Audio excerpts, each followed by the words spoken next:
Never a dull moment. I'm just clocking in, and I guess somebody just ran out or something. See what happens.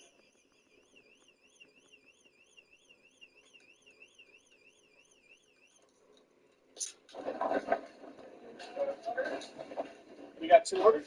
Are there a lot of items?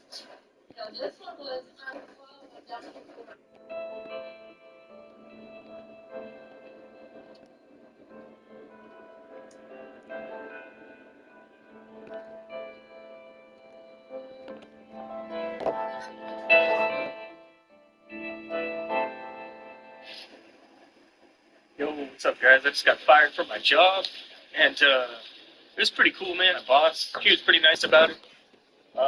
I guess the other boss got me fired because some dickhead sent in a video of Armando and I drinking a beer. Luckily, he's not fired, man. First thing I asked was, is Armando getting fired? I was really worried about that because he has kids, I don't. He has 3 kids that live with him. He's a single father, so I was like, man, if I get Armando fired, but it's all good because he didn't get fired. Only I got fired. And I mean, I'm the best at getting jobs. Nobody gets jobs like I do. And I'm going downtown. I'm gonna do a live stream. Picked up a little energy drink so we can get hyper. And hey, what's up, bro? How you doing? Nah, man, I just got fired, bro. Yeah. This is what I want to tell myself. A couple years ago, I would be freaking out right now. I would be on a downward spiral. But I feel pretty damn good, man. I feel pretty good, and I'm happy. Like, I got off the phone, I called my mom, or she called me, I don't know, something. And she was like freaking out. F those people. I hate that store. I hope it burns. I was like, it's all good. I would quit my job 20 times over if it meant I could get to 100K subscribers. And Armando's good. He's safe, so that's important. And I can make content anywhere. I will find a new job and we will make more videos. And trust me, this is going to make for some content. So I'm not worried about 7-Eleven was my only content. I've been making videos for 13 years, trust me. I know how to make some different content. But I gotta go meet Robert. I have no idea where I'm gonna work, man. I really love my job. It's sad. I don't think sadness has hit me yet because I'm full of too much adrenaline. And I'm not gonna make the YouTuber grind video. I'm not ever gonna make that one. I'm not gonna do it.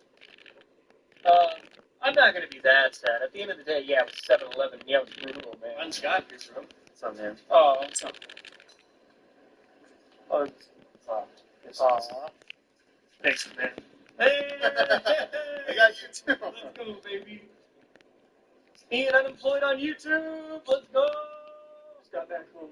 Changed out of the old 7-Eleven shirt. It's still hasn't hit me yet, I don't think. But I'm gonna tell my grandma, see what she thinks about me being unemployed. No, we'll go from there. It's not gonna be the same, man. Life's gonna change. Yeah, I just hung out with Robert. Oh, you were? Yeah, hung out with Robert for a bit. We did a live stream downtown. Oh, you did? Yeah. What do you think about me getting? Sorry. Oh, it's okay. Now what are you gonna do? You want a little vacation? Now you have a little vacation, huh? That's for sure. That's for sure. I don't know what I'm gonna do. I'll think about it this weekend. Yeah. Think about what jobs I'm gonna look for. Okay. You know? Oh yeah. I know you'll get something. You know. Someone will call you. But you know what's crazy? I just found out. What? Armando. They're keeping him for right now because they can't find anybody, to work graveyard. Yeah.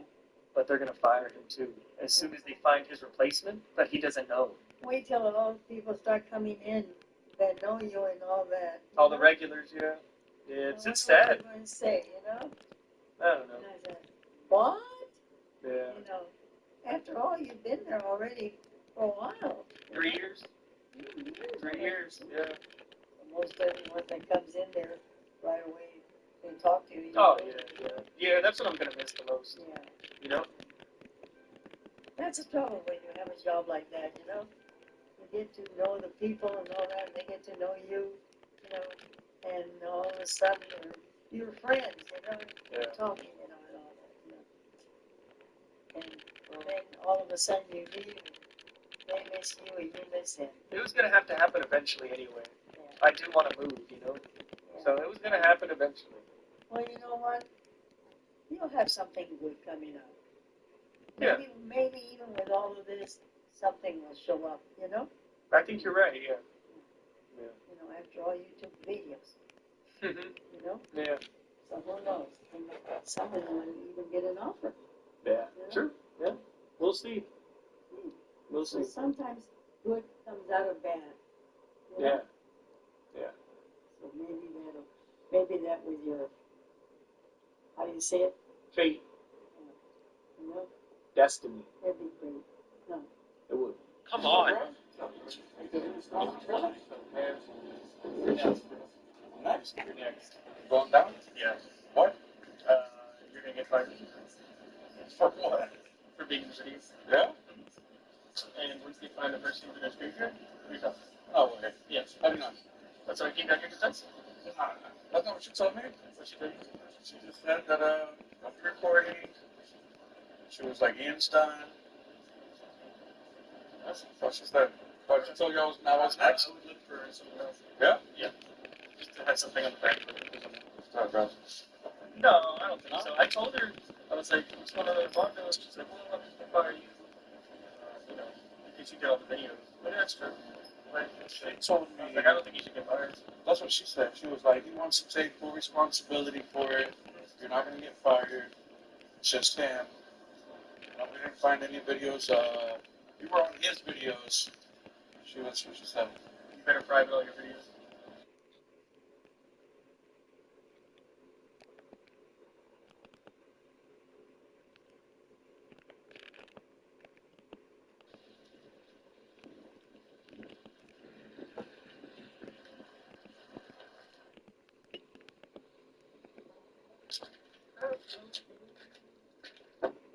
Holy hell, my hands are freezing out here, man.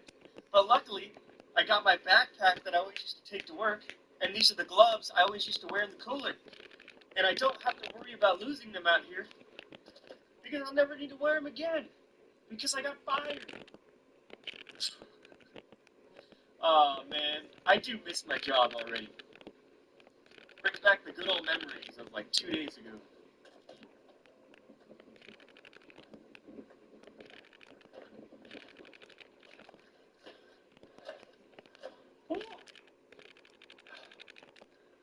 Oh, wow. That's awesome.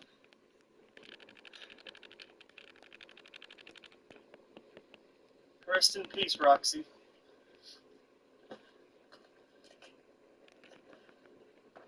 Rest in peace, Roxy. Midwest Magic Cleaning, Mac, just called me right now. Gave me some more good advice. That's a great guy. I know most of you guys came from his channel. Well, a lot of you guys, I don't know. But if you haven't, go check him out. I'll put his link in the description. Just a good dude, just always helping me with advice and looking out for. He's like my YouTube mentor right now, which is nice because I have no idea what I'm doing. I'm just posting videos. Literally 2 months ago, I had 19K subs.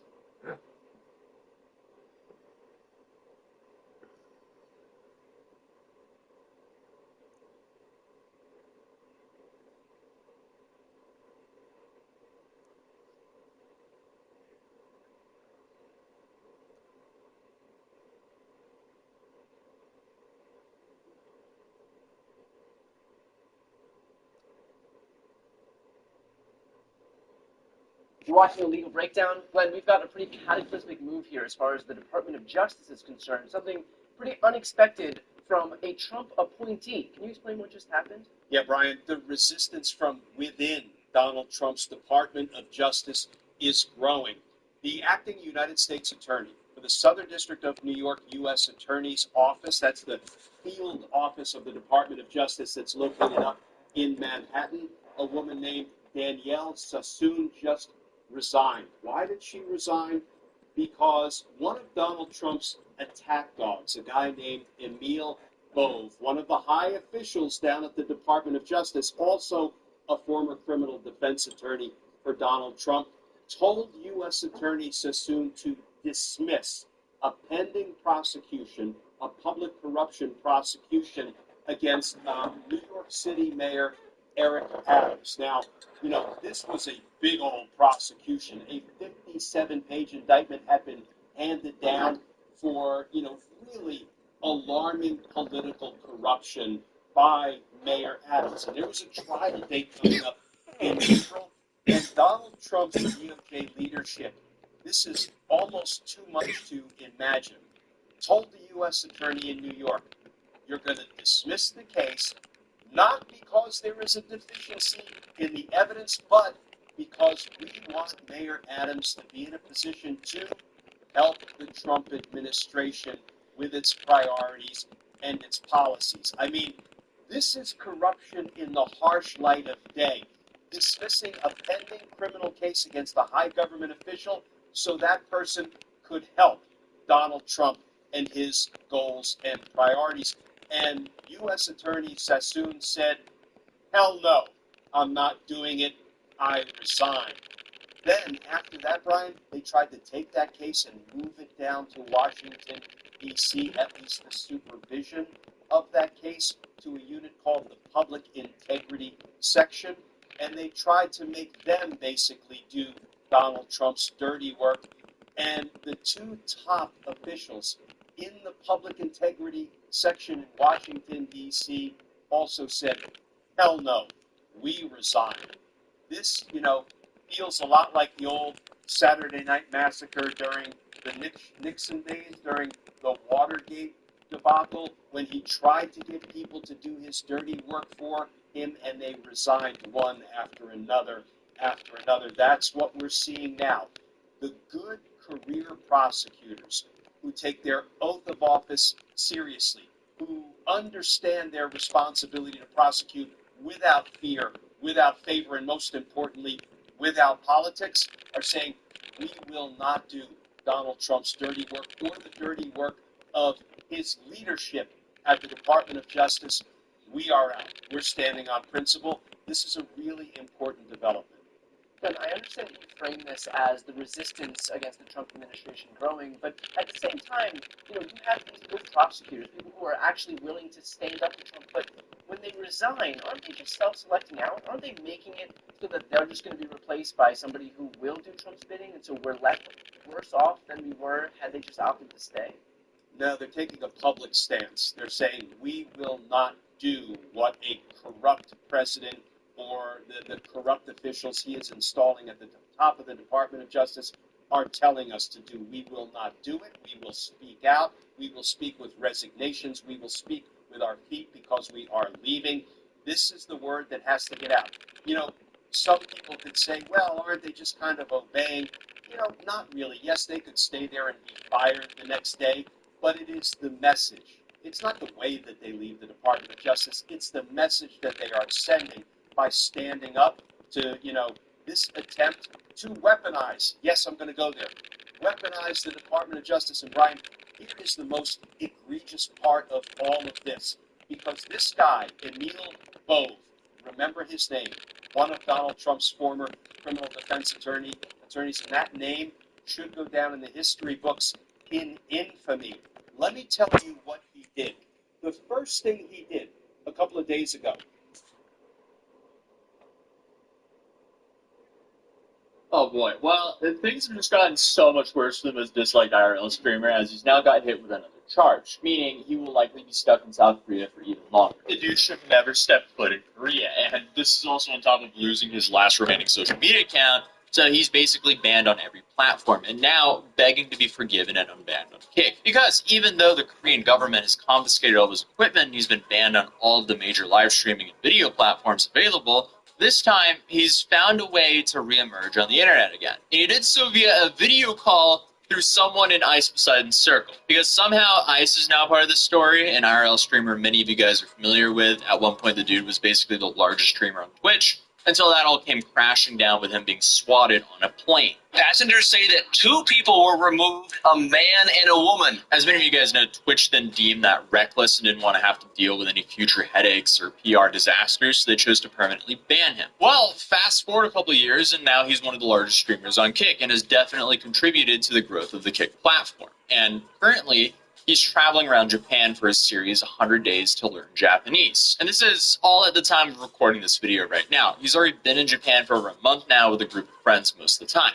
And if I'm not wrong, almost everybody in his group is also an IRL streamer who's also recording their own POV of the whole travel. And even though Ice Poseidon and his friends aren't exactly the same thing as Johnny Smalley, who probably is the best example of being a nuisance streamer himself. But I mean, it's safe to say that people online are not a fan of streamers making a scene in public for their streams, especially in Japan and Korea, after Johnny stirred the pot so much there. But this is a fairly recent clip that went viral from Ice Poseidon's group from a guy named ABC. For example, in this clip, ABC, one of Ice Poseidon's friends and Kick former employee, he's in public as he receives a donation, and of course the donation sound was set to some anime moans. Love you too, bro. Oh my god! You guys are assholes. Alright, stop now. Let's not make this a thing. Bro, you guys, but I thought it was a nice dono. Bro, no. You're joking. You guys are rats. Bro. Or here, another dude in the group, slightly homeless, is supposedly drunk late at night and crashes out on the street after getting in some relationship trouble. And this is with the only girl there in the group of streamers. Unless this is actually all your fault, you decided to hook up with that girl, it's your fault and you should learn. I know it isn't my fault. I shouldn't have asked her to date me.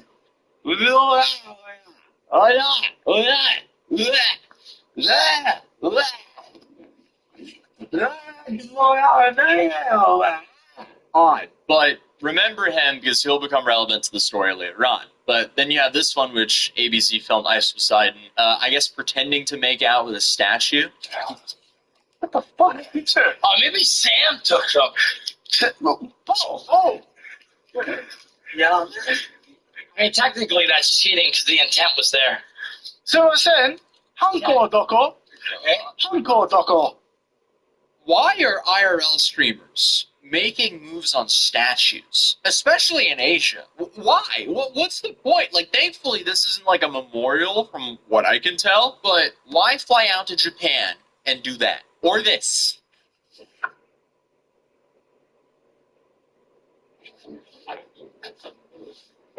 Oh, what we got here? Damn, son. Ow, fucking hurt.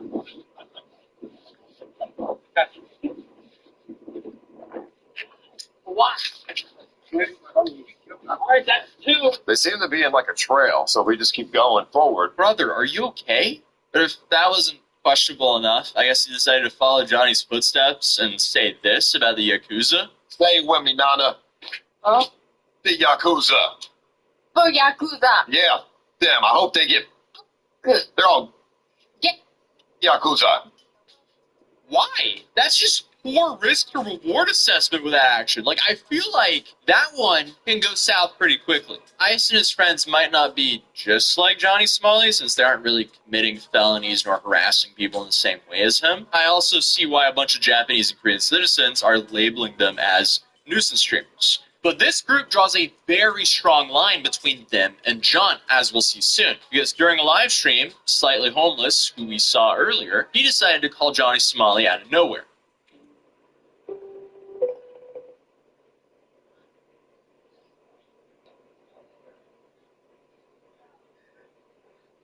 You hear me? Nah, I've been watching a little bit of the trivia. I know Nana. What's up?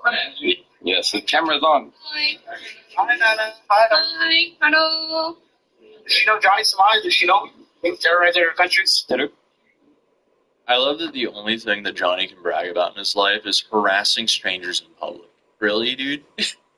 Congratulations, Johnny. So Johnny claims that he's planning to meet this group in Busan, because apparently they're also going to Korea soon. But I doubt that'll ever happen, judging from that reaction at the end there. If it does happen, it'll probably be from Johnny stream sniping them. And also, that clip that we just saw also kind of reinforced his ban on Kick, because Ice is pretty influential on Kick. And Johnny clearly begged to get unbanned on Kick because he has no platforms left. And obviously, Ice said this. Oh, what the... What? Johnny Smalley, are you still alive now? Johnny Bro, what the... What are you doing? What are you doing? What do you mean? I want advice. Huh? I want advice. Advice, yeah, what are you going to do? They want to Somali. Let me Somali. Look, when you guys I'll talk to you later. Okay, give me up, baby. You want I'm banned from King. Peace out, bro. I'll see you later. Well, not like Ice and them are making Kick look great either, but I will agree that there is a difference between them. But honestly, Johnny has way bigger problems than meeting Ice Poseidon, like the bounty Johnny has on his head, the Korean public. Because remember, they call him the Golden Goblin over there. So yeah, strangers are still paying for anyone who can film themselves hitting the guy. So technically, he still drops loot. I love how there's like this niche Korean online community that are essentially playing human Pokemon Go with Johnny Smalley because he harassed the citizens of Korea for profit. Kinda deserved. So he has that to worry about, and his new charge, as he was just now recently charged with an additional count of violating the Minor Crimes Act, which is the same kind of charge that postponed his trial back in December. So now we have 2 charges of obstruction of business, and then we have 2 Minor Crimes Act charges as well. Now, regarding the Minor Crimes Act, we don't know specifically what they're investigating because the dude has basically committed so many illegal acts in South Korea that it's almost impossible to track everything down. And before you ask, a minor crimes offense in Korea has nothing to do with minors. Like, that's just the equivalent of a misdemeanor over there. So recently, I guess he's just stacking misdemeanors on top of his felonies already. But when I was researching this video, I saw a comment about Johnny's situation that said this dude is like the lucky roulette wheel of crime prosecutors. Whatever you land on, he's probably committed it. And that describes it pretty well. Because unfortunately for Johnny, yet again, the dude live streams and documents everything he does. So all the prosecutors have to do is just sit and watch through all of his VODs. What an absolute skill issue. The dude just completely played himself. But even though he got another misdemeanor, as I said in my last video, these all add up. Because 1 misdemeanor, it doesn't really do too much, honestly, in the grand scheme of things. But 2 misdemeanors, you're probably getting into a little bit more trouble. But if you add those 2 misdemeanors on top of his felonies, suddenly Johnny might be ending up in some serious prison time. And I mean, every update on him just shows us how possible this can actually be. Because now he's being charged as a repeat offender. So it's safe to say the dude wishes he never went to Korea. And speaking of getting banned on platforms, Johnny's TikTok account has now disappeared. And even though it's tough to tell exactly what's going on, I do feel like there might be a pattern. And that pattern, I guess, is his career completely vanishing. Because absolutely nothing has been posted on any of his socials. There was nothing on his new YouTube account because his old one was banned, but he does have a new channel, but nothing's there. And his Rumble account, that's just kind of collecting dust because there's nothing new there either. So for now, his career of harassing random people in public has come to a complete halt. But if you watch our last video on Donald Trump just held what can only be described as an absolutely psychotic press conference with India's Prime Minister Modi. Let me show you what went down. Here's Donald Trump talking about AI, and he talks about how people are going to be building their own electric plants for themselves. Here, play this clip. And under the framework we are announcing today, the United States and India are also joining forces to ensure that artificial intelligence and other advanced technologies are developed by the two of the most advanced nations, intellectually and otherwise technologically. Anywhere in the world, there's nobody very much closer. We have an incredible relationship there, and this is where it seems to be heading. And artificial intelligence, a very complex subject, but it seems to be where people want to be and they want to go, and we're leading right now by a lot, but other people will try to catch us. I don't know if they're going to be able to. We're going to make it available. We're going to make tremendous amounts of electricity available.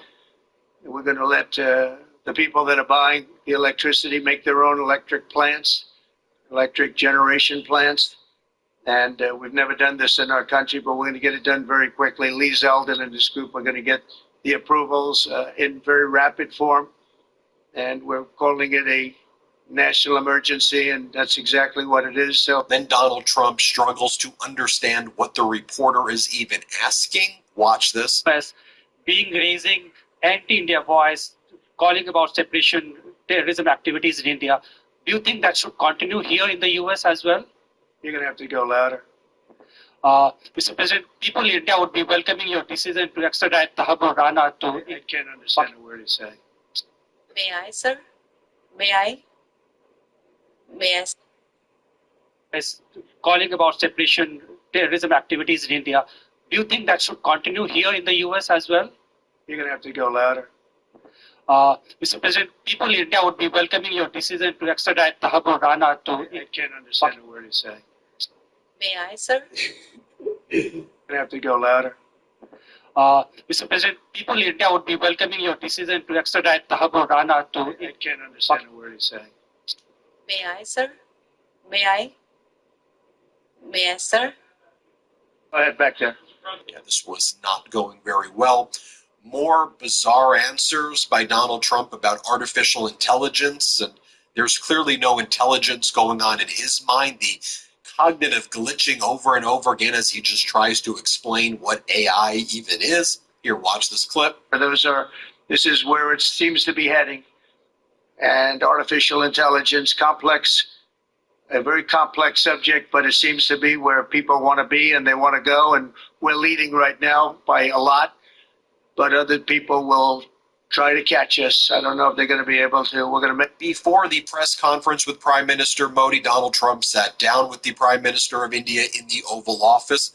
Trump was asked about the United States attorney that resigned after the DOJ was retaliating against her, who was asked to dismiss the case against Mayor Eric Adams as part of a quid pro quo deal that Donald Trump and the corrupt mayor of New York had.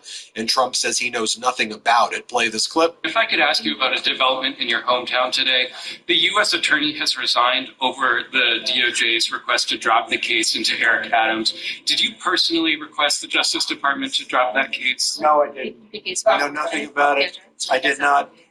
But then moments later, Donald Trump says that to your other question, he says the U.S. attorney was actually fired. So first he says he knows nothing about it, but then he says that she was fired.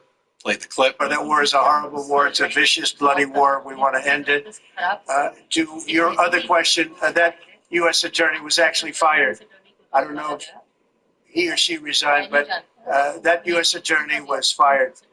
It should be noted that this was a Trump appointee. She was a MAGA Trumper working as a federal prosecutor in the SDNY when she was ordered by Trump's Department of Justice, in her view, to essentially commit a crime and to breach her ethical obligations by dismissing a meritorious case. Even she resigned, and then they tried to retaliate against her, so then she resigned. Her name is Danielle Sassoon. You got to give her credit for showing courage and standing up there as well and not doing anything illegal, despite her being asked to apparently do so. So then a reporter asks Donald Trump, if you're going to be tough with India on trade, how are you going to beat China? And Trump's like, we're not going to beat anybody. Play the clip. President, how are you going to fight China? If you're going to be tough with India on trade, how are you going to beat China then? We're in very good shape to beat anybody we want, but we're not looking to beat anybody. We're looking to do a really good job. We've done a fantastic job for the American people. I want you to watch this where Trump berates the EU and in the same breath praises Russia. Unreal. Play this clip. Today you spoke about hoping to have three-way talks with President Xi and President Putin. What would you say to European leaders and other allies who may be concerned that you're apparently more keen to speak to America's adversaries than to its allies? Thank you. Well, maybe I'll just go and first on this one. We had some talks, and we told the European Union, we told the NATO people, largely they overlap, you have to pay more money because it's unfair what we're doing. We're doing a tremendous amount more, probably $200 billion more going into Ukraine using four. Joining me now, E.J. Antoni, Heritage Foundation economist, Unleashed Prosperity Hotline, David Malpass, former president of the World Bank, and North Dakota Senator Kevin Cramer. Mr. Cramer, you're very kind to join us, humble economists. And let me begin with you and ask you for your reaction to President Trump's reciprocal trade policy. Well, Larry, I think, first of all, I think reciprocal policy is the most sensible because it really gets to the point of balance. You treat us well, we'll treat you well. We'll treat you as well as you treat us. And that's the ultimate fairness. The one thing that I wonder about is there are other industrial policies besides tariffs that give advantages to countries like China who don't have any environmental compliance. We have the highest environmental costs, no labor compliance in terms of workplace, or in some cases they have slave labor. There are still many disadvantages in some of these countries. India would be another example. So to get to complete balance, I think we're gonna have to talk about some of these other things, but we can also bring some of our own costs down with the same issues like environmental compliance and other regulations. Senator, on that point, though, I mean, it gives Mr. Trump a very wide latitude, it seems to me. It does. I mean, he's the art of the deal. He's a brilliant negotiator. I mean, I think this has, yes, level playing field in terms of reciprocity is a very straightforward metric, but I think it gives him plenty of negotiating room. On tariffs, for example, perhaps on drugs, perhaps on national security. Sure. Yeah, no question about it. There are lots of factors that go into it. This is only the first one. And by the way, let's face it, the time that he gives these countries to comply, you're going to see a lot of them comply. And so the bottom line is things are going to come down for everybody because most of them aren't going to want to take the tariff. Well, that's an interesting point. E.G. Antoni, I'll come to you on this. I'd like your reaction, but also what Senator Kramer just said. There are, I'm going to call it 45 days, I think 47 days to be exact, between now and the time the trade review is completed and the recommendations are made, as Howard Lutnick said, could go into place April 2nd for that matter. But EJ, does that add uncertainty or not? Are you surprised the stock market went up so well? In general, how do you react to it?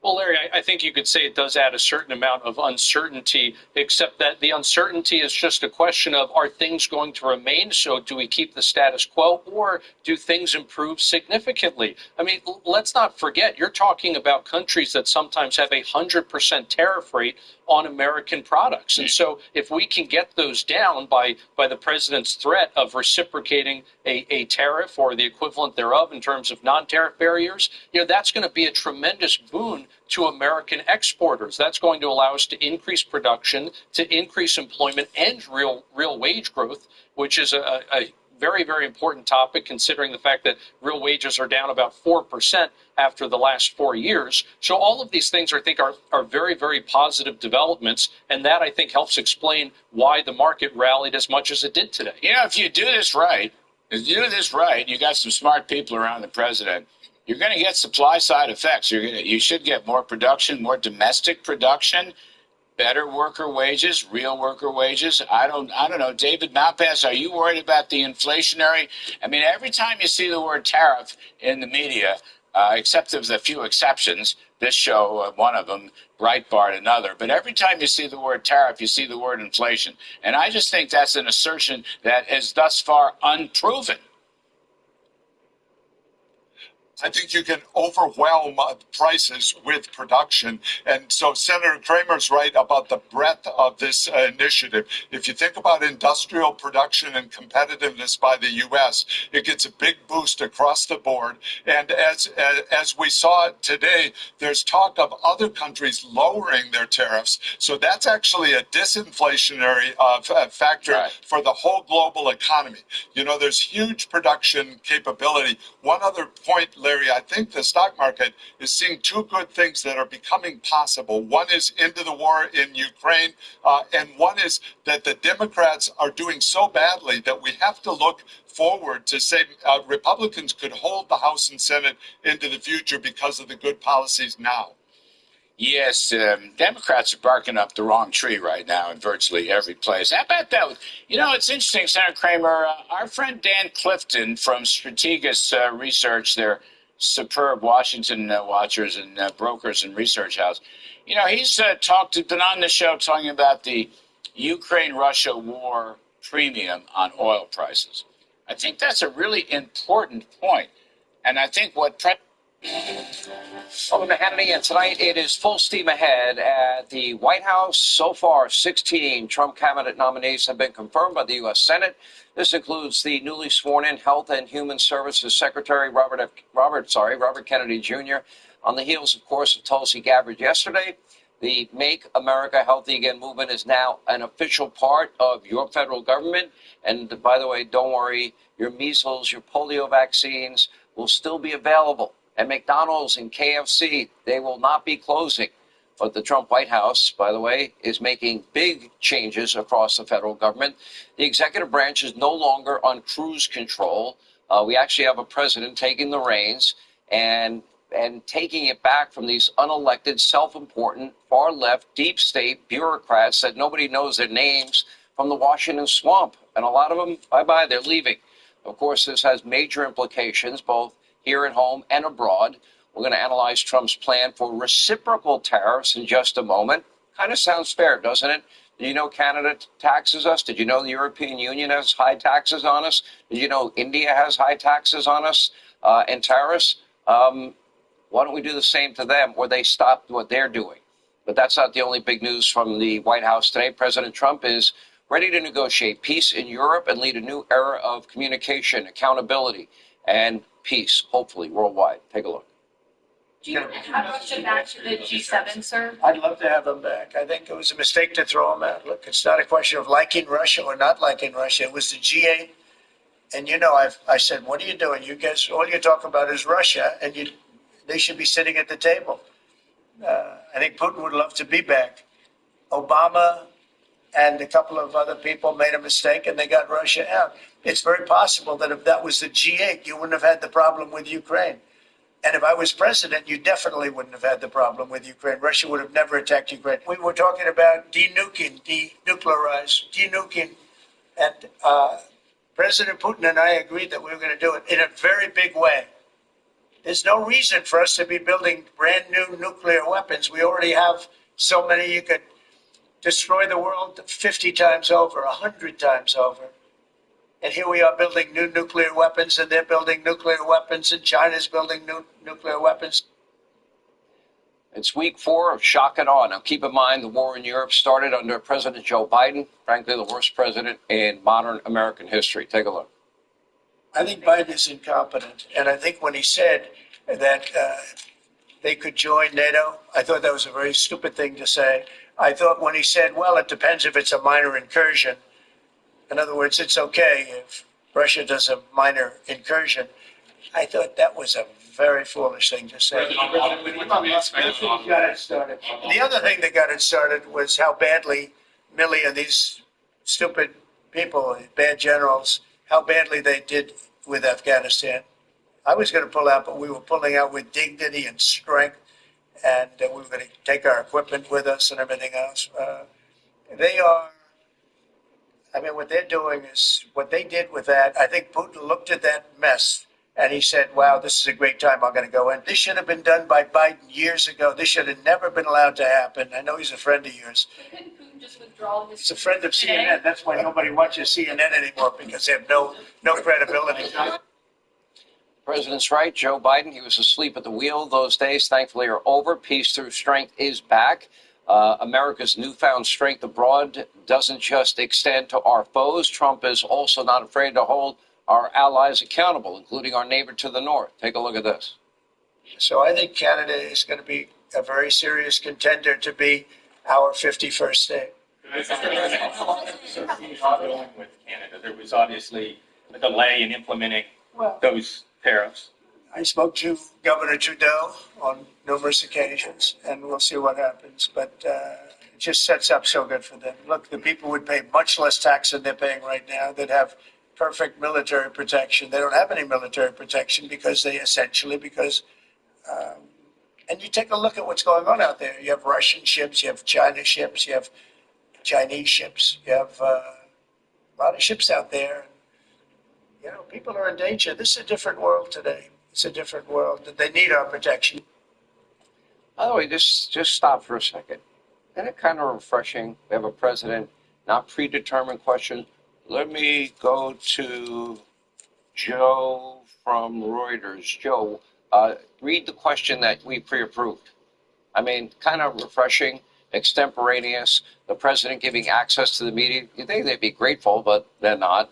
But anyway, one way or another, Canada's leaders, they're going to have to learn that we do have all the leverage. They need to stop the tariffs they currently have on American products. They need to pay their fair share to NATO. They need to secure their borders. And Donald Trump is determined to hold Canada and all countries to a high standard, to restore fairness in our agreements, to put America first. Now, that's what these countries are doing. This isn't just about other countries. The president is also holding our very own government accountable. Every single department is now facing an intensive review, something that's been long overdue. Bad actors, unproductive workers are being shown the door. 75,000 federal employees, I promise you won't miss them, have accepted the president's buyout offer and will no longer be employed and paid for by you, the taxpayers, as of October the 1st. And just this week, Donald Trump also terminated Biden's Climate Corps, which planned to hire 20,000 climate-obsessed, radical leftist, communist, socialists committed to social justice and anti-racism. And at the EPA, the newly sworn-in administrator, Lee Zeldin, uncovered a whopping $20 billion slush fund earmarked for left-wing NGOs that Biden staffers tried to hide in a third-party account. And according to President Trump, the Department of Education will be no more. Don't worry, your kids will still get an education. Take a look. How soon do you want the Department of Education to be closed? Oh, I'd like it to be closed immediately. Look, the Department of Education's a big con job. We're ranked, so they rank the top 40 countries in the world. We're ranked number 40th, but we're ranked number one in one department, costs per pupil. So we spend more per pupil than any other country in the world, but we're ranked number 40. Norway, Denmark, Sweden, I hate to say it, China, as big as it is, it's ranked in the top 5. And that's a primary competitor. We're ranked number 40.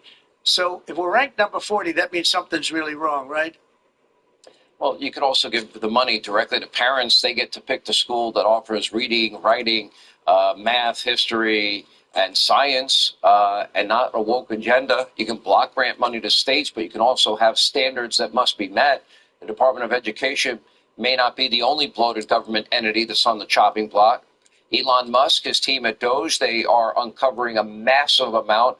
Now, the man in charge of all of this is Chris Wright. He is our new U.S. Secretary of Energy, and he joins me now. Energy Secretary Chris Wright, thanks for joining.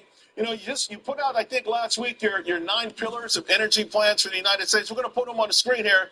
And I just want to first start what the basic difference is from this administration with the energy plan from the prior administration.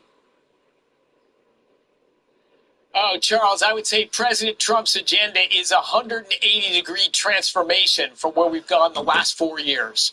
For 4 years, we went to obstructing energy. I would say a program of energy subtraction. Now we're all about energy addition. More energy, more affordable energy, more opportunities. We had 4 years of how can we make appliances more expensive and lower quality. I mean, truly degradation of life things. Now we're going to bring common sense back to that as well. LNG. Look, the United States has become the largest exporter of LNG, and then we decided we were going to just retire and leave our allies hanging and not continue to grow our exports of LNG. This President Trump is all in on expanding LNG exports. Great for our country, great for our allies, great for the global economy. I've got some of the other points here. So you mentioned LNG, obviously extraordinarily important. Refill the Strategic Petroleum Reserve. That was one heck of a gimmick. Could have got us in a lot of trouble. I like the number 6 and number 7. Modernize the nuclear stockpile. Also, though, unleash commercial nuclear power. We know this is the cornerstone of us staying ahead in the global AI race, right? Absolutely, Charles. Look, nuclear technology was invented in this country, critical to the effort to win World War II and to prevail in the Cold War. What President Trump wants to do is modernize our nuclear weapons stockpile. There's not been as much investment as there should be there since the collapse of the Soviet Union, but we want to modernize those and upgrade those and keep our country strong and ready for any challenge. And of course, related use of that nuclear technology is to unleash nuclear energy in the United States. First in fission, but ultimately in fusion. President Trump is about energy addition, American innovation, and Americans leading the world. You know, we've heard for a long time about the electric grid and how vulnerable it is. It's 100 years old in some parts of this country. A lot of presidents and administrations have talked about that. How important is it for the Trump administration? Oh, it is critical. It is critical. The last 4 years, we've had almost no demand growth in electricity, yet the average American price went up almost 30%, and our grid got less stable. President Trump is coming into power. We now have huge interest in investing in our country. AI, a new energy-intensive manufacturing industry, wants to locate here in the United States. I think if the election had gone the other way, it may have moved mostly to China. Yeah. But under President Trump, AI is going to stay in the United States. The United States is going to lead in that. But now we're going to have huge demand growth in electricity on our grid. We need to meet that demand, win the AI arms race, and keep electricity prices down for American consumers. That's President Trump's agenda. I'm sorry, I just got a minute to go. But Go ahead, Charles. I ask, and this is something that Trump talking about his war against government corruption, waste, fraud, and abuse. He's saying Doge is going to look at the Pentagon and then the IRS. We got this news, too. A judge gave Trump a win. He reinstated the Trump buyouts for government workers working from home who do not want to come back into the office. Now, 77,000 government workers took the Trump buyouts. Look who's here. Look who's finally back with a senior counsel for trade and manufacturing, the one and only Peter Navarro. It's great to see you, Peter. So it's been a long time. It's been a long time. So, Peter, we just went through what's going on with the Trump buyouts, Doge, IRS, Pentagon. And what we keep hearing and seeing in the media, Peter, is Democrats in the media saying, well, this is a constitutional crisis, everything that Trump is doing. Is it lawfare, though? Is that the constitutional crisis brought by Democrats looking for activist judges to represent obstructionist Democrats and labor unions with no standing going against the Trump White House?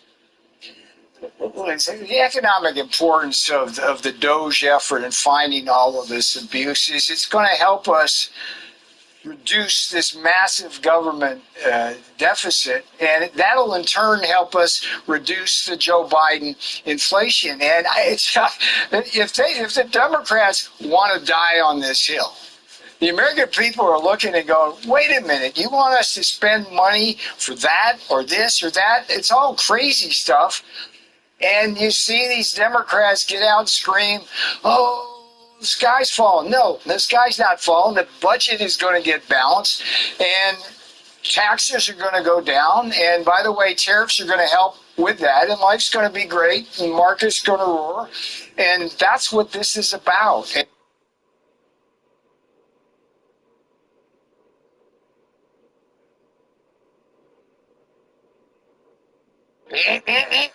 He's a fierce advocate for the health of our children, for the values of free speech, democracy, and peace. This is it. And people are going to be very impressed, I have no doubt. I've known him a long time. He's getting sworn in. RFK Jr. Perhaps most importantly, though, Bobby created a nationwide movement made up of millions and millions of mothers and fathers and young people and concerned citizens of every background who want to end this horrible chronic disease crisis that I'm going to take it up just a little bit. Exists in America. He's absolutely committed to getting dangerous chemicals out of our environment and out of our food supply and getting the American people the facts and the answers that we deserve. That should be better. After years in which our public health system has squandered the trust of our citizens, and they really have. They don't trust us. They don't trust anybody, frankly. They've gone through hell. There's no better. At issue tonight, talking to Washington. Whether I make money and ball out of control, I have more money behind that. I got some other money I got to transfer today, just a little bit. I don't have a lot right now, but that's okay. And I'm also lining the next check, and I'm already around, 90-something bucks? So I'll be over 100, possibly at the end of the day. I'll be at over 100 real quick before the 21st to the 26th, which is when they administer and disperse the checks. So hopefully somehow they fix this thing where it's a month out. Hopefully they'll pay it out this month because I need it bad. And I only need it bad because you people just sit here and you want to play games and you don't want to, it's not help. You don't want to do what you came for. If you came in here, you owe me $25. It's that simple, every single one of you. This is a full-scale business, and that's also going to be brought up in court. I make the rules here. I don't care what you think. I mean, these people are trying to dismiss and say, oh, something's funny. And listen, if I was wrong about anything I'm saying, right, why is it that I've proven you all wrong every single time? I mean, I definitely know the law. I make the rules. Now, I don't know about that one as far as like with the show. I probably can't do all that, you know what I mean? But I at least can make the rules here. I can tell you that that's what I would like. I know exactly how everything works. So I haven't been wrong once. I predicted the future. At the end of the day, these people, they're just completely out of luck. And like I said, they're upset because they know that, at least I'm not in the position that you see people on the news in every day. I mean, I see stories all over YouTube 24 hours a day. Absolutely ridiculous. I mean, at least I'm not going through that. I'm going through some very serious stuff right now. Like I said, that individual that was in the email, they haven't shown any bit of actually caring. It's all about them. I mean, I'm not interested. Your answer is no, and that's it. And it seems like you can't take no for an answer. It seems like, very narcissistic. I mean, it's fake crying all the time. It's complaining and whining. Oh, my feelings. I'm not here for your feelings. I don't know who you are. I mean, you hear me loud and clear. If I don't know who you are, why would I care about any of that? No, bro. You're somebody who's committing a felony, right? It's guaranteed prison time. And you didn't have a choice but to go to that chat that I created, and you still don't. So, I mean, you either can come in the chat, or you're going to have to talk direct, which is going to be basically impossible now, because that's what you're trying to hold me up from, is you're trying to manipulate my live streams and control my business and my platform, which is another felony. That's tampering. This is a full-scale business. You can't tamper with a business, bro. Like, you're not going to be able to work a job again. That's like a theft charge. This is a very serious establishment you're walking into. This is a business, and I'm going to protect my business. I'm a grown man. What do you mean? I don't come on here and be willy-nilly and, it's all fun and games. Oh, I don't care. I care very much about this business. I went out my way for it. I put all my money into it. I've struggled. I've sweat, tears, everything for this, okay? And it ain't going. You understand? So, like I said, when you got people doing that, that's a crime, bro. That's like any store that's a business. This is like a store. It's the same thing. It's a business. And you keep coming into the business illegally and then committing whatever crimes you want, but you want to tell me what I can and can't do as far as the extent of the law and filing a lawsuit? Oh, no, that's guaranteed prison time. So you got people on here trying to give people advice and tell people what it's going to be, how it's going to go, how it's going to work, when that's just not reality, right? And they have a whole track record of not knowing reality. Again, any day that I want, I could make the phone calls, I could do all that, I could do what you do, but that's what you want me to do, and I'm good. You understand? I don't make phone calls, and I have every right to just make a basic phone call, right? But I'm good. No, I'll wait in good time. Like I said, I'm going to take this matter to an attorney. The attorney is going to make the phone calls for me, because when we do things here at Cashless Bank, we do them with a lawyer present. Just like if I was going to sign a record deal and I negotiate a contract, I'm going to probably have a lawyer present. This is a serious record label. I'm like the new P. Diddy, but without all the weird stuff that he does. God, I told you that we won't stop. God, I told you that we won't stop. You see what I'm saying? So people have things very misconstrued. Again, you have to understand. Right now, the only power that I'm lacking is the power and ability to change and control things the way that I want. And that's just for the time being. That's not going to always be the situation. It's not always going to be like this. Yeah, I'm going through a lot right now. That's just part of life, you know what I mean? Sometimes you go through things that are out of your control. But that has nothing to do and zero to do with anything else. You feel me? So I don't know what to tell you all, but you're completely out of luck, and we have no business discussing or talking about anything you want to type to yourself. I mean, that's what people like y'all do. You feel me? But this business is not going to have anything extra. It's not going to be tampered with. Every statement that I've told you, I've proven, and I continue to stand on business. So what's up? I mean, like I said, I had a coffee a bit ago. I'm doing my thing, doing my bizzle. I do what I want to do. I don't know what people are talking about anymore. I never have for years. It's just been taken over and just rampantly a bunch of people who make no coherent sense, who are here for games, and they're all committing federal crimes. I mean, this platform, like I said, Google was actually ruled a criminal enterprise in court. So these aren't good looks, because, YouTube is Google. It's ran by Google. It all comes back to the same corporate devil. Okay, it all comes back to Satan.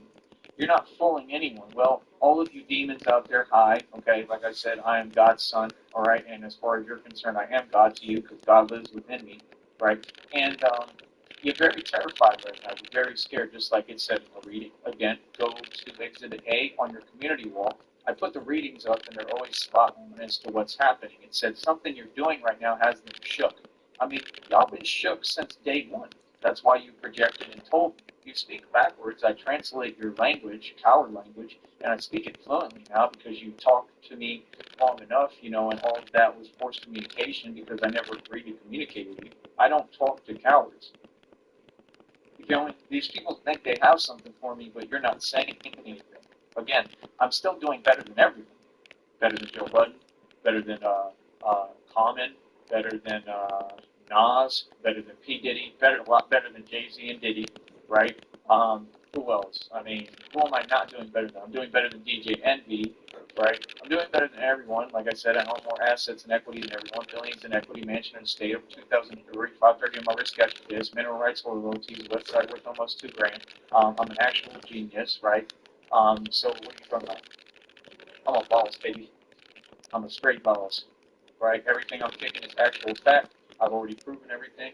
Everything that I say, it can never, ever be contested, challenged, or contradicted, right? Everything that I say, I've proven every single word of it. Enjoy typing yourself. I'm not interested.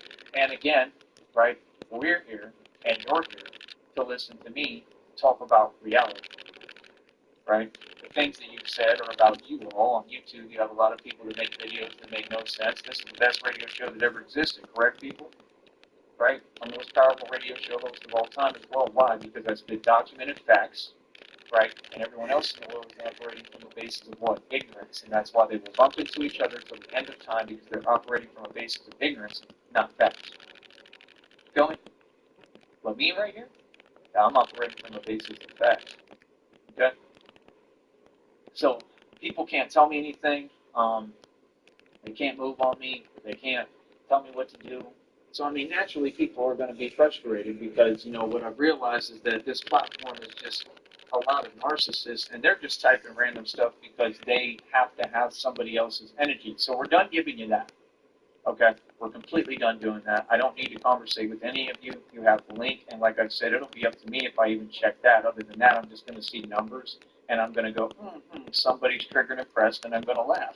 It's actually designed now to bait you. You want to play this game? No problem. Two can play this game. It takes two to tango. Now it's designed to bait you and for me to just sit here and laugh because you're powerless. I mean, come on. You put your hands on the keyboard. Anybody who does that is powerless, right? I don't have to put my hands on the keyboard. I stand up and I stand on business. We're not the same. Remember, you talk a lot, but I have more wealth than the illusion of Donald Trump doesn't even come close. Donald Trump is not wealthy. He's a mason. He's a puppet. Presidents don't control the economy, so discussing them is completely irrelevant. And this entire nation is sheep, and they have the pecking order backwards. I run your country. I'm an independent politician. Me and Trump are the same exact thing, except I'm not a mason. I didn't sell my soul. And I actually have real wealth and real money. All the money I make is real. The money that a mason makes will never be real. Understand, it's different. If you own your soul, you have ownership of the cash and money you make. Just like I own my vehicles, that's why I have my own car lot. Oh, I left that out, right? My car lot too, I own, right? Cars in the worth of $1 million, right? I have a lot of assets. You want to talk about a net worth? I mean, Mason's net worth, meaning every single person in existence, because you're all Masons. I'm the only one in the world who's not a Mason, who's actually been successful. That's the actual truth. If you work for a hospital, you're still supporting Masonry. If you are a doctor, you're a Mason. If you do any of those things, you're a Mason. I'm not a part of any of that. See, it's not that I'm struggling, it's that I go about things outside of your Masonic society. I refuse to sell my soul. I will not support Masonry in any way, shape, or form. They are the enemy, and they are going to continue to lose. And I mean, I'm the man who stood up for the entire Masons, that's in the entire country by myself, and defeated them, one man, and stand with God. So, like I said, yeah, I got him shook. I got him shook, coach, right? It is what it is. And like I said, I got $1 million mouthpiece, man. All I got to do is get on here and talk, and money going to come to me. It's going to flow freely to me. I mean, to take words and make money, that's a big deal. I find it funny how contradictory they are, how they talk to themselves, right? They tell other people positive things, but they want to say things to me that aren't positive, knowing that it makes no sense. You feel what I'm saying? because everything in my life is positive. That's why I can't have that energy coming at me no more. So I'm putting a complete stop to it. There will be no communication because I know what you're trying to do because it's an energy field. You're trying to create a fake energy and a fake energy field. No, I'm a lot smarter than you, man. Okay? You gotta remember something, bro. I'm Batman, man. And you know, I'm a real, whatever you want to call it, Christian, Catholic. I don't really see a difference between them. You know, if people want to be too technical, there's no point in that. That's just like on here. A lot of people get on here, they want to argue. Argument doesn't have any results or conclusion. Most of you have belief systems that don't have any conclusion. That's called ignorance. It's absolutely pointless. Just like it's pointless to live in the valley or live anywhere in the country and wake up and go to a 9 to 5 every day, knowing that you're being favored, knowing that every company is discriminating against someone else. Wouldn't you? Any normal human being would stop and say, "This isn't worth it," and why are you not hiring him? Why does he not deserve to work? That's what should have happened. But all these people, they're just selfish and entitled, so they just do for themselves and what they want. Like I said, that's being a sheepdog. Is that really, really what you want to do in life? Is that really a good decision? Is that really conducive to your environment? Is that going to help you? Because if you don't go through struggle like me, and if you have to come up this hard like I do, in a world that, like I said, won't even let me work. I mean, you're saying I can't make a living. This was a miracle that I was able to make a living talking. That I was able to make a living filming videos and create my own media company out of this. It was an actual miracle from God, right? So it's like, what can anyone tell me realistically? What could they tell me? You feel me? When I've been through absolute hell, I'm climbing my way out of hell, literally, right? And you people are sitting there and you good. You don't have the problems I have. Why? It has nothing to do with me or any bad decision. It has to do with everything that's with everyone else that's out of my control. So you ain't telling me nothing because life is life and things happen in life. You feel me? You understand? It's all good, man. All I'm going to see is numbers, bro. I'm not interested today. You feel me? Because if people wanted to talk to me, they would have just talked to me respectfully. So hold up. I'm going to do this real quick. Well, actually, it don't matter. I already put the link out, so I'll just let them talk to themselves, and they can sit and wait on the panel, and I won't even look and see who it is. Because, again, you're doing a felony in that, too, because you're trying to relay me illegal messages towards me instead of using the panel for what it's used. That's a criminal enterprise, so, I mean, that's guaranteed RICO charges, guaranteed the highest conspiracy charge in existence. So, obviously, it's very serious to you, right? Just like the projecting, because you all take YouTube seriously. I never did. And in my sleep, I became monetized, and none of them did. So if I get paid to speak, how would you expect to affect my business or my life or be able to, stop me from succeeding? Not at all, man. That's a figment of your imagination. That's absolute delusion. Okay? Because I'm going to win. I'm going to win right in front of you like always. I'm going to continue to be the boss that I am. Boss down, boss down, boss out loud, right? And I'm going to continue to win. Like I said, remember, I have my freedom. I'm wealthy. I'm Neo in the Matrix. I just set the world record for pull-ups, set it, and then continue to set the bar higher and ended right now at 130 pull-ups, which I'm pretty positive I can do more if I can push myself and get back to training and get to that point. Okay? So 130 pull-ups in one set. Nobody in the world's ever done that. There's no debate. I've looked it up on Google. I looked up the record and saw the video before I even went about doing it. So you can't tell me that reality is different just to say something without concrete proof in front of my face, because there is no concrete proof. The record is, I believe it was like 78, something like that. Yeah, like 78 pull-ups. And it wasn't pull-ups. The guy was trying to do chin-ups, and he wasn't giving his chin above the bar, meaning that none of them count. And I think that was an actual world record like Guinness World Book, which they lie. They have no credibility whatsoever. And if it's a real record like mine, they'll find an excuse. Like these people will say, oh, well, you didn't fully extend. You don't have to fully extend to do a pull-up. I get my chin above the bar every single time. If I want to fully extend, like I said, it takes more training, and I have to keep training. And I can do 130 pull-ups full extension, I guarantee it, but it's going to take too long to make my video. And I like to have my video 60 seconds with the music on it. See what I'm saying? I can probably do more than 130 pull-ups. Seriously, with training and time, and you have to understand. Like I pay all my own expenses. You know what I mean? I mean, if I had like a dietitian, and if they were supplying me with like tons of food and everything that I needed, resources, and I had all the proper necessities that I need. And that's the environment I'm trying to build. Now, like I said, people had an opportunity, so-called friends had an opportunity to help me with that. If you wonder why I don't talk to you anymore, that's exactly why. Remember, people, they're typing to themselves because they're triggered and impressed. That chat is for you to talk to yourselves. And, if you're utilizing it and saying something that doesn't exist, what's the point? Feel me? Hold up real quick.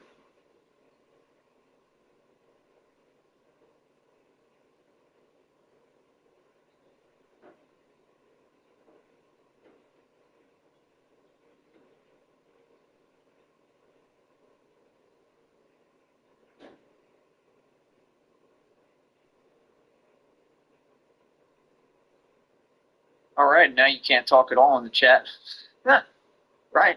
Can't talk at all in the chat. Now let's look at it because it doesn't matter. Yeah, if you notice, right, why would I check an app, bro? Why would I check an app when I know you ain't sent nothing? That's silly. Oh, man, they mad.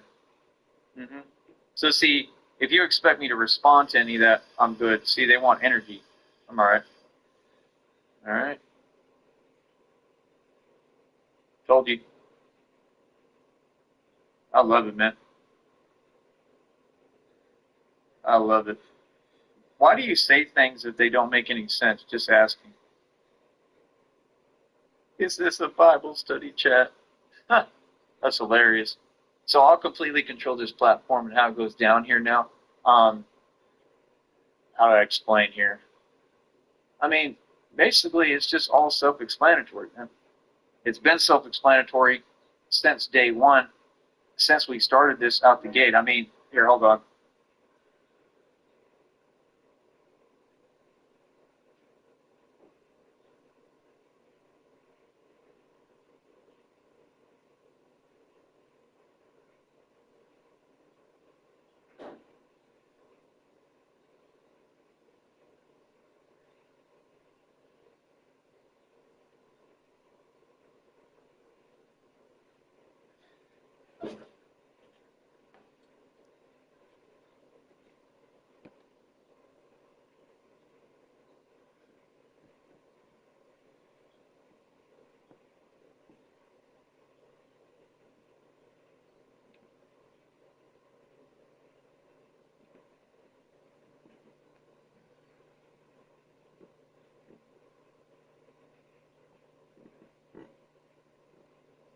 Advantage of the United States, which a lot of countries do, including our allies. Our allies, in many cases, are worse than our enemies in this, having to do with trade.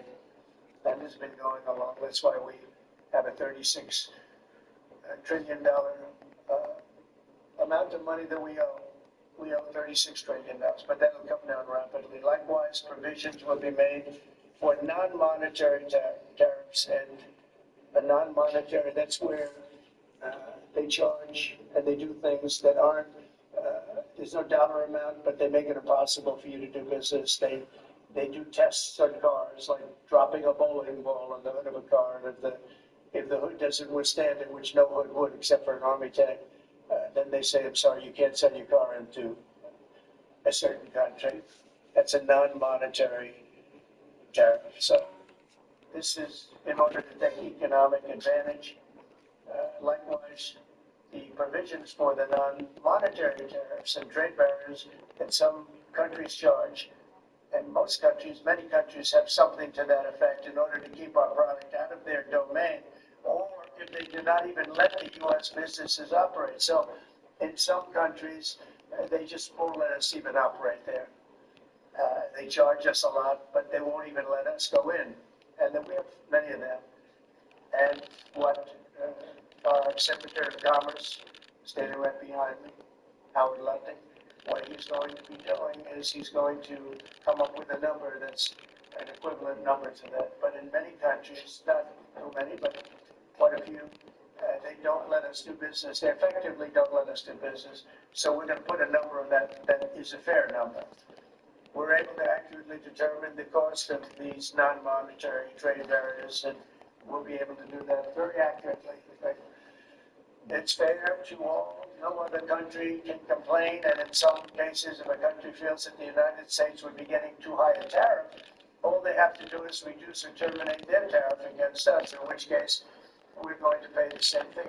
There is no tariff. So if they have a tariff and then they complain that this is too high, all they have to do is reduce their tariff or not charge it. I think there'll be certain countries, it's already happened. I believe I heard that the EU today or yesterday lowered the tariff on their cars to 2.5% because that's what we charge.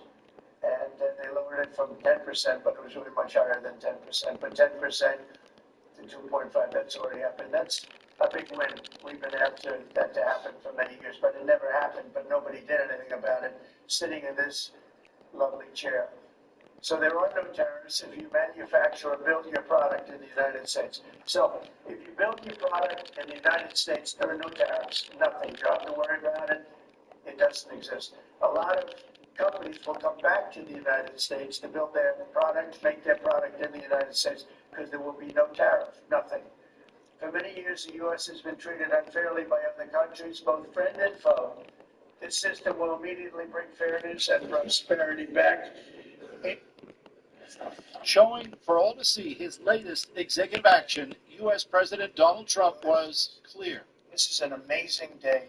I think this is going to be a very big day and in a very positive way for our country. A plan to study tariffs effectively for the whole world that would be applied several weeks from now. Tit-for-tat reciprocal tariffs that the U.S. would apply to goods from any country which already has tariffs on U.S. goods. Critics say it risks a global trade war and higher prices for Americans. Says Trump. Oh, I think what's going to go up is jobs are going to go up, and prices could go up somewhat short term, but prices will also go down. Trump adding the tariffs would also raise money for America. How much money? That's the most interesting question. I think it'll be a staggering amount. An exemption talk about widespread fraud and abuse. Oh, yeah. Tremendous fraud. There's tremendous fraud. And it's hard to believe that you can have that kind of fraud. You're talking about are you talking about what? Wait. Which are you talking? You're talking about with regard to all of the investigations that are going on about this stupidity. What we're going to do is tomorrow I'm having a news conference. I'm going to read to you some of the names that hundreds of millions and even billions of dollars have been given to. And if you tell me that we should be giving money to those things, those entities, I think you'll probably have to leave as a reporter because you're not very talented. When you look at the kind of money, billions and billions of dollars being thrown away illegally, and there's no chance. I mean, I say it in front of our Attorney General.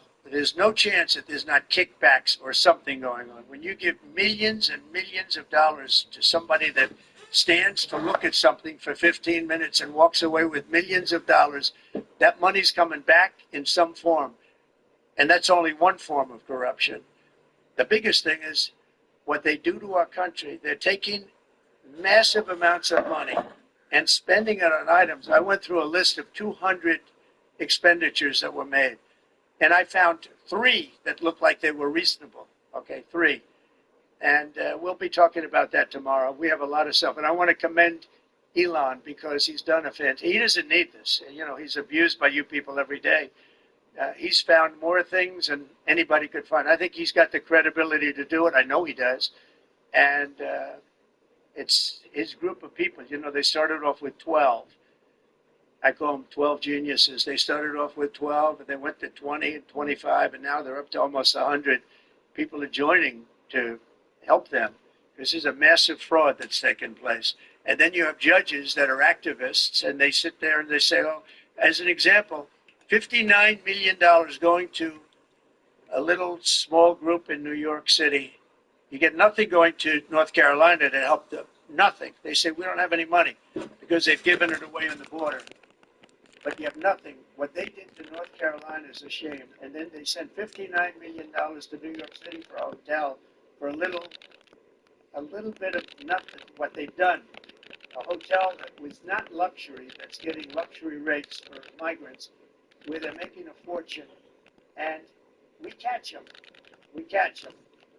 But a judge said, well, even though it may be a fraud, you have to send the money in anyway. Send the money. I said, wait a minute. We have money that shouldn't go because we caught it before it was sent out. But they want the money to go anyway. And I think you're going to have a lot of things to look at, Pam. I really do. What's going on with this whole thing? And this is just one group. We haven't talked about Department of Education. We haven't talked about the military. We haven't talked about a lot of things that are very big. And what's happened is, as an example, you'll have cases where you have a 3-month contract, and maybe the guy that signs the contract leaves. Maybe he gets rich. All of a sudden he leaves for that reason. But you have a 3-month contract, and maybe he leaves. So the contract is sitting there, and the people signing the checks don't know it's 3 months, and it goes on for years. The 3 months turns out to be 3 years, 5 years, 10 years. Just goes on forever. And the guy on the other side of the contract just keeps getting check after check after check, because Elon had an expression yesterday, because nobody cares. It's a great expression. Nobody cares. The guy that signed the contract didn't care. Maybe there, may not be there. Maybe crooked. Who knows? But you have to care. Otherwise, you can't really run a thing like that, or you can't run a country, really. Because there's so many transactions. Thousands and thousands of transactions.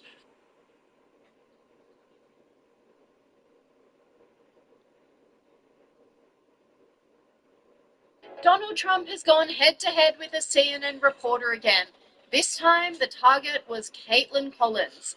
And this should have been done by Biden years ago. This should have never been allowed to happen. I know he's a friend of yours. But couldn't Putin just withdraw his... He's a friend of CNN. That's why nobody watches CNN anymore, because they have no credibility. Okay, who else? Yes, please. Trump was not impressed with the pushy reporter, and when he did finally get to questions from the press, he made a point to skip over Collins. Okay. You won the White House and Yes. Online commentators were in hysterics with the spectacle. This person said, "She should probably be left out of the pool for a while for not following the Oval Office etiquette." This commentator agreed, saying, "Love how President Trump stands up to fake news. He's not afraid to call out their biased reporting and interrupting tactics, keeping them in check, one fiery response at a time." But Trump wasn't done. The president doubled down, blasting CNN. Mr. President, you won the White House in part because of high inflation. If your tariffs make prices go up... We ask you to speak in, please. And he still wasn't done. Trump even managed to take a swipe at Collins during a rant about Mitch McConnell. RFK Jr. as the next health secretary, citing conspiracy theories. What's your reaction to that? Well, I feel sorry for Mitch. And I was one of the people that he wanted to go to the end, and he wanted to stay leader. He's not equipped mentally. He wasn't equipped 10 years ago mentally, in my opinion. He let the Republican Party go to hell. If I didn't come along, the Republican Party wouldn't even exist right now. Mitch McConnell never really had it. He had an ability to raise money because of his position as leader, which anybody could do. You could do it, even.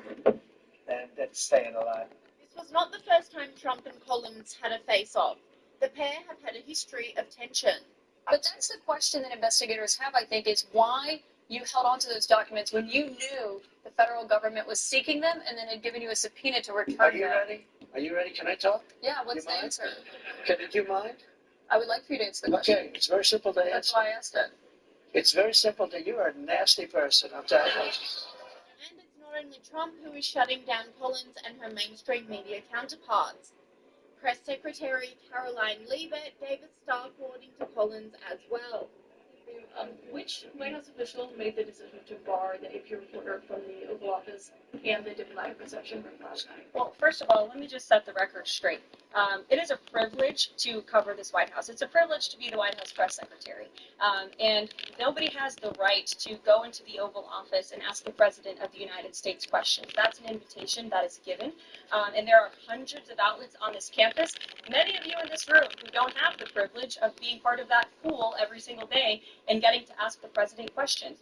We reserve the right to decide who gets to go into the Oval Office, and you all have credentials to be here, including the Associated Press, who is in this briefing room today. But I think retaliatory in nature is the argument, because the reason that the AP was barred which they said was because they're not using the phrase Gulf of America, they're using Gulf of Mexico in line with their standards.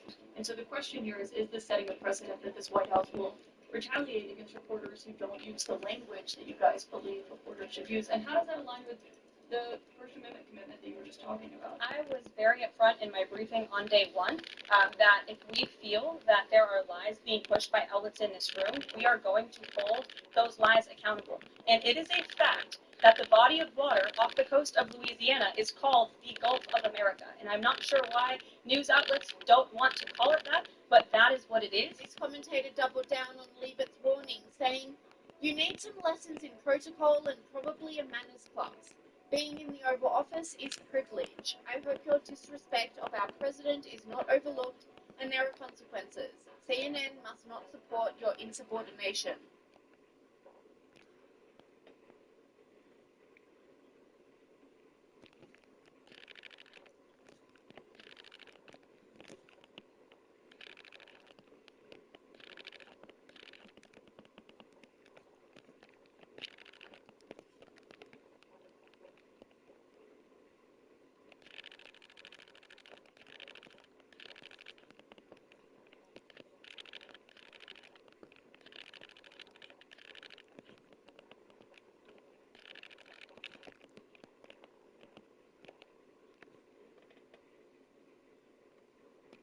Card hype is huge at the moment, especially with prismatic evolutions. We do still receive phone calls every day asking when the next restock is going to be. How many calls would you say you get? 15 to 20 a day. It's embarrassing that as humans that we have to fight over something that is meant to be fun. Our safety is more important than the product. The insane hype for Pokemon cards hasn't just been felt at local card stores. GameStop has made a huge push into the TCG market, so I stopped by to see my favorite GameStop employee, Keith, to pick up and reveal my graded Pokemon cards, crack open and resubmit some very rare cards, open the hottest set, no way, and deep dive into the reality of managing a GameStop. Hey, how's it going? Keith, how are you? Good, good. Come on in. Thank you so much. I'm back. I'm ready to see some great Keith reveal the Nidoqueen. What? All right. I see some awesome product on the shelf, but most importantly, I'm here today because I'm here to chat with you, Keith. Sounds good. What is it like to be a GameStop manager? To me, it's really enjoyable. I'm a giant nerd at heart, so basically I got the best of everything. I get to work with people that are passionate about pop culture, gaming, trading cards, everything. When I retired, I went to work at a card store. So basically now I got the best of both worlds here. That's great. Can we take a quick tour around the store? Yeah, definitely. Our merchandise team is really helping me out with keeping the stores full. I hear you. I'm already seeing some nice stuff. What have we got? Some prismatic up here? Yeah, we got a few in. They found some, and they were able to get us some over here. And then look at this over here. What do we got? I haven't seen these in a while. Pikachu and Zekrom Premium. There's Evolving Skies packs in here. That's incredible, Keith. Do you or any of the other employees like to collect cards? Oh, yes. Yeah. Just about everybody up here. I'm big into sports cards. We have a bunch of other associates that are huge into Pokemon. They will come in early sometimes and buy cards and open them. When we have our play and trade events, they participate in those. There's a lot of excitement. So you said you were primarily a sports collector. Have you been dabbing a bit more now into Pokemon? I've been doing some Pokemon stuff. I actually did pull a nice Lugia full art. Really? Yes. Yeah. I did submit it. Did you get that back yet? Yes, I did. What'd you get? A 10. Oh my gosh, what is this? GameStop employee getting a 10 over here? No, congratulations on that. That's really exciting to see, and especially when you pull it and grade it, it makes it that much more special. Anything special in the case over here? Yeah, right now we're starting to get a lot more of high dollar cards in. As you can see, we've got some high-end Yu-Gi-Oh! We got some Harry Potter in. No way. Is that one of the first boxes from Harry Potter? Yes, that is one of the first boxes from Harry Potter. I'm going to have to get some of that. So we got that in. We also got some Magic, some more high-end sports cards we got in. And then up here, it looks like you got the graded cards, but you can only get those online, right? Still, unfortunately, only online. Okay. But As quick as they come in, they're going out. Really? Yes. Have you played any of the actual Pokemon video games before?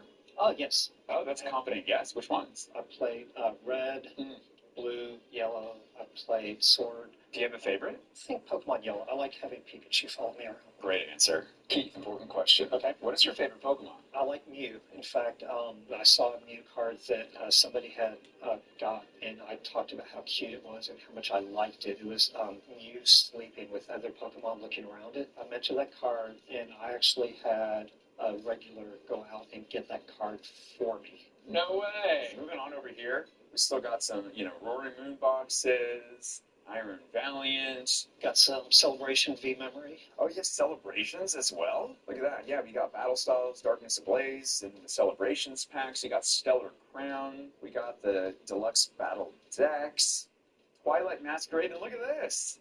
Silver Tempest. Silver Tempest packs. Obviously, we're going to have a long-awaited pack battle. Now,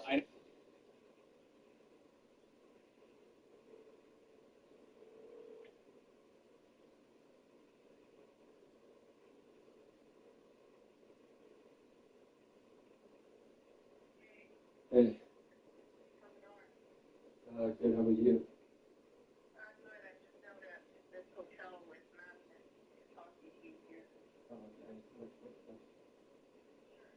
So, what's all my goals to get a condo? We would obviously sell it in cash, eh? Oh yeah. So I would be able to do a video of yo, this is 30 bands in my hands.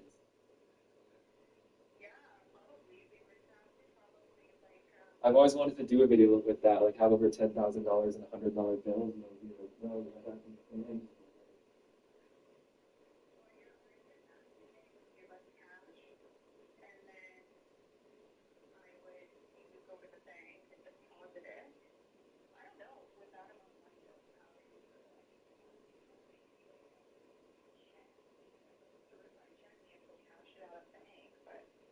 I think we could do it with cash.